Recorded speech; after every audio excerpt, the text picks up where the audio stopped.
identified as the most high-risk period. And that's why Boys and Girls Club, YMCA, after-school activity is so important. That from 3 to 7 p.m. is when if anything's going to go wrong, that's it for an adolescent.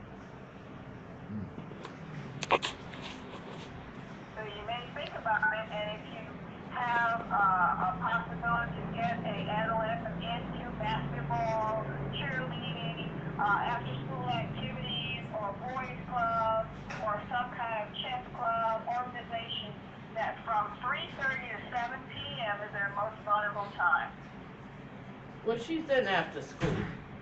She's in after school, but she has to leave at 6 o'clock because of her age. Um, the after school teams start at 6:30.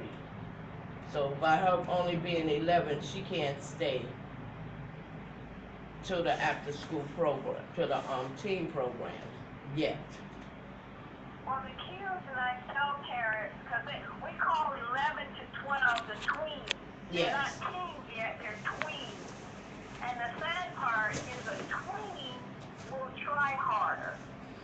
And if you have a precocious tween, they are taking more risk than a more mature teenager. That's why I was saying my 11 to 14-year-olds were my biggest shock. They were asking questions the 14 to 16-year-olds were not.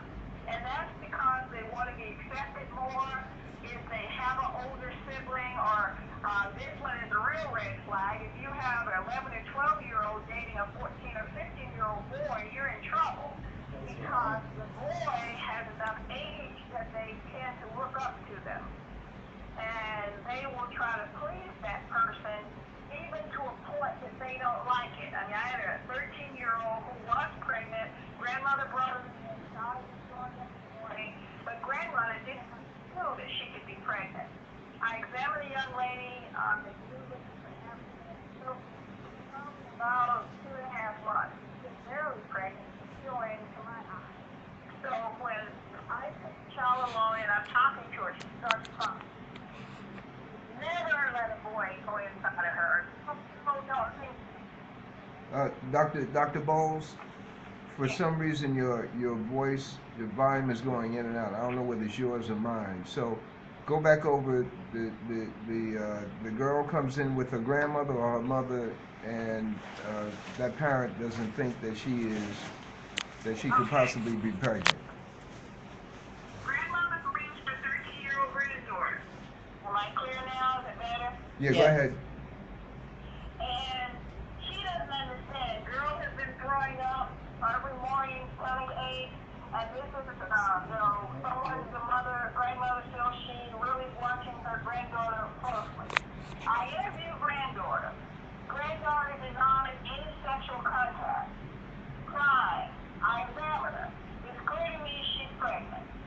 So I take her and I calm her down and I ask the following question. Have you been with a boy and he has touched you there? Yes, ma'am. After he touched you, does he touch himself? Yes, ma'am.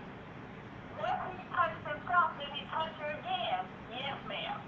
Well, what he was considering touching, he was able to transfer sperm that he got on his hand to her.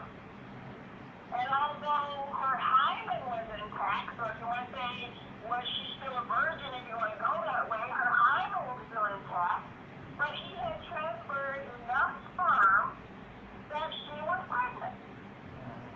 So if you don't educate the young women that penetration is not the only thing that can give rise to pregnancy, and I had some women that didn't know that he does not have to penetrate her to get her pregnant. What we call heavy petting. We had some situation where the girl was saying, I never took my panties off. He just rubbed himself against me. If he finishes and the panties get sperm on it, she can inoculate herself. Because sperm lives for 7.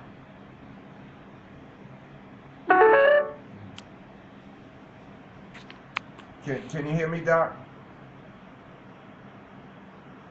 Doc, I'm gonna call you right back so we can conclude our interview. The voice cut off. See, that's the thing that I don't want happening to Chanel. And everything that little girl said. Everything she said, my daughter did.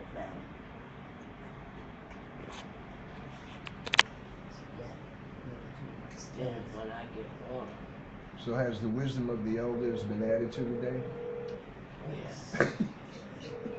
Oh yes. Sister Sherry. When I was pregnant with my son. Hello? Okay, we're back. Any questions, young ladies?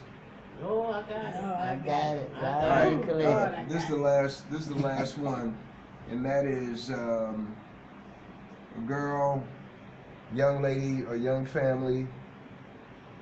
They give birth. They're gonna give birth Friday. They know the baby's gonna come by Friday. Breastfeeding or baby formula, and the dangers of either one. Breastfeeding is superior. Breastfeeding gives the baby immunity that mother has, so that's instantaneous. For the first 3 days, mother's milk transfers all the immunity information that mother has acquired. So breastfeeding is preferred. Using any other milk other than mother's breast milk, whether she pumps it or not, sets the baby up for allergies. Cow's milk causes allergies. If you go with formula and you're using soy formula, you're putting a risk of the male child becoming more like a female. Because soy formula acts like estrogen.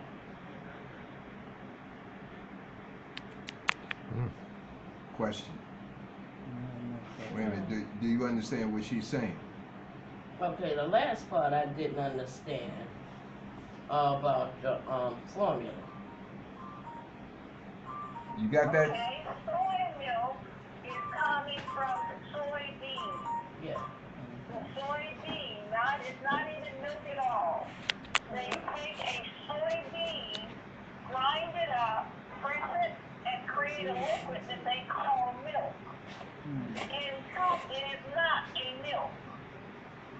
What we have found out is this juice coming from soybeans, when a baby takes it, the body treats it like the hormone estrogen. So there's information that says if you have a male baby that eats soy milk at birth until 6 months old, this male child may increase feminine behavior because soy milk looks like estrogen in the body. Oh, okay. What about the genitalia of the boy? Can that be affected by the? Is probably going to stay the same, but he will take on a femininity. He will be more likely to like what girls like, because what makes the difference between boys and girls at a young age is really, how we treat them. Little girls don't have breasts when they're 1 year old. So the thing that feminizes us is the hormone.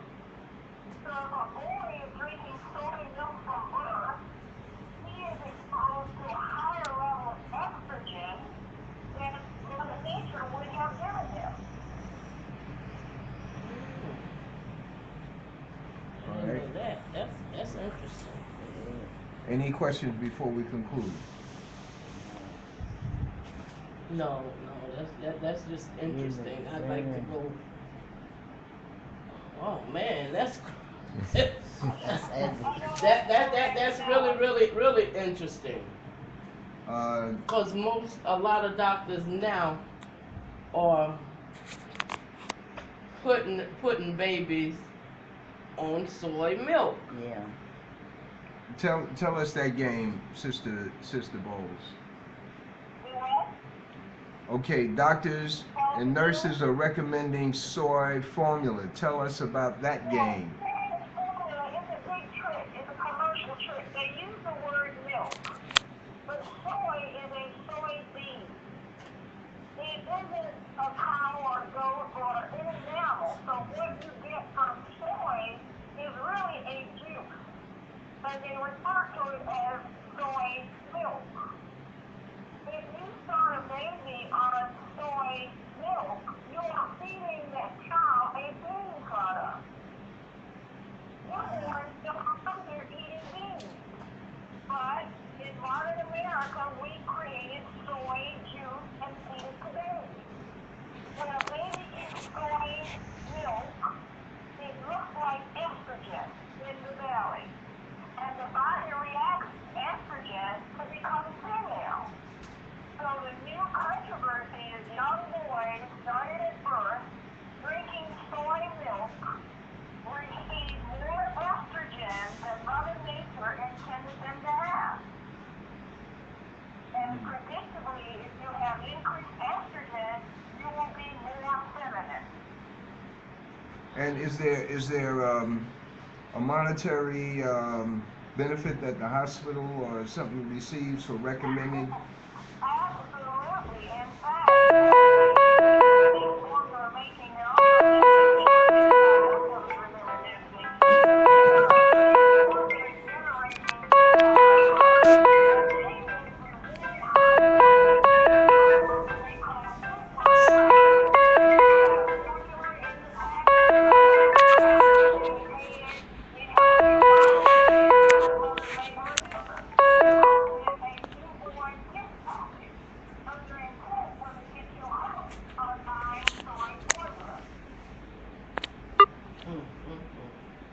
To be continued, Dr. Belva Bowles.